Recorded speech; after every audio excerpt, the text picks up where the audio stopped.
ఈరోజు వీడియోలోకొచ్చి stock split bonus అనే దాని గురించి డీటెయిల్‌గా చూద్దాం అనమాట.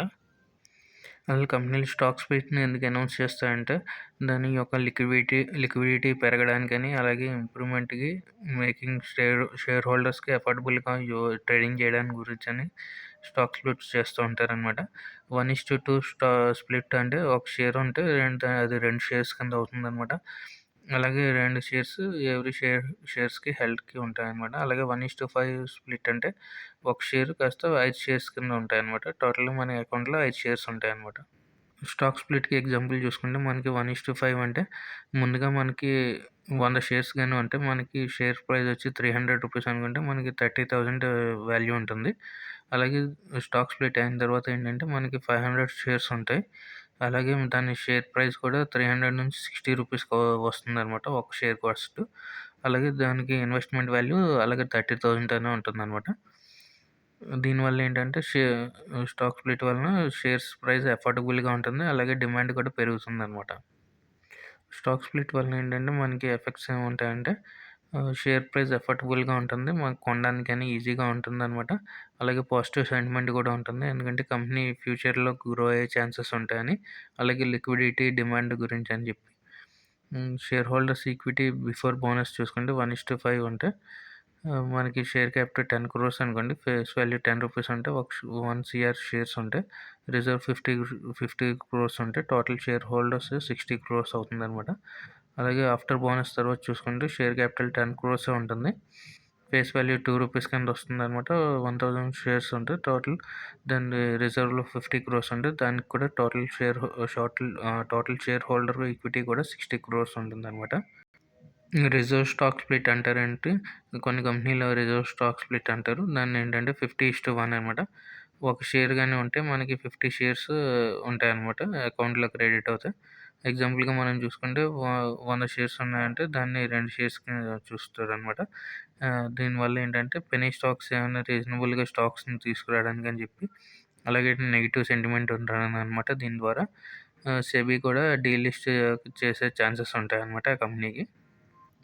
బోనస్ షేర్ అంటే మనకి సింపుల్ టర్మ్‌లో చూసుకుంటే బోనస్ షేర్స్ అంటే ఎక్స్‌ట్రాగా షేర్స్ ఇస్తూ ఉంటుందన్నమాట కంపెనీ. అది షేర్ హోల్డర్స్ ఎవరైతే ఉన్నారో దీని ద్వారా ఏంటంటే కంపెనీ బోనస్ ఇష్యూ చేసే ముందు రిజర్వ్స్, ఎనాన్స్, ఈపీఎస్ అలాగే పెయిడ్ అప్ క్యాపిటల్ అని చెప్పి ఇవన్నీ చూసుకొని దాని ద్వారా నో ఎక్స్‌ట్రా కాస్ట్ పడకుండా ఫ్రీగా షేర్స్ ఇస్తూ ఉంటారనమాట. అలాగే డివిడెండ్ అవి ఇవ్వకుండా.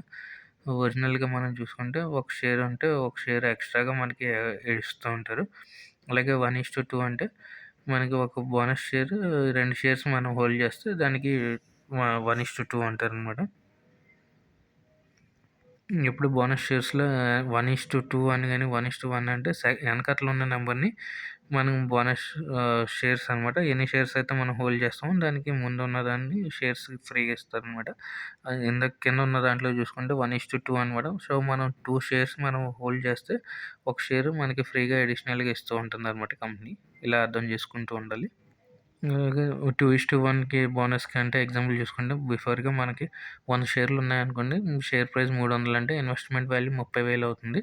అలాగే బోనస్ తర్వాత ఏంటంటే నంబర్ ఆఫ్ షేర్స్ మనకి 300 షేర్స్ అవుతాయి. షేర్ ప్రైస్ వాల్యూ వచ్చి రూ. 100 అవుతుందనమాట. ఇన్వెస్ట్‌మెంట్ వాల్యూ 30,000 ఉంటుంది.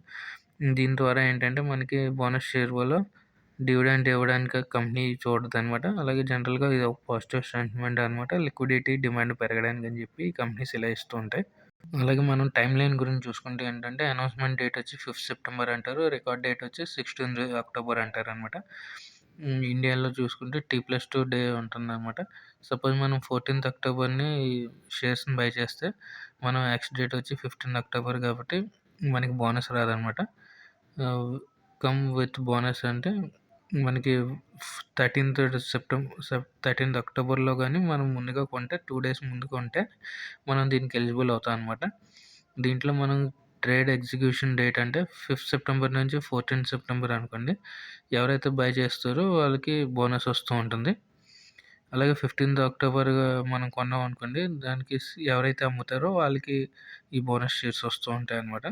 సో, మనం దీని గురించి కొంచెం డీటెయిల్‌గా చూసుకుంటే ఏంటంటే మనకి రికార్డ్ డేట్ అన్నదానికి సపోజ్ ఏమన్నా రికార్డ్ డేట్ అని అనౌన్స్ చేసిందంటే కంపెనీ, దానికంటే 2 డేస్ ముందుగానే మనం బై చేసి హోల్డ్ చేస్తేనే గానీ దీనికి మనం ఎలిజిబుల్ అవ్వమనమాట. Thank you for watching.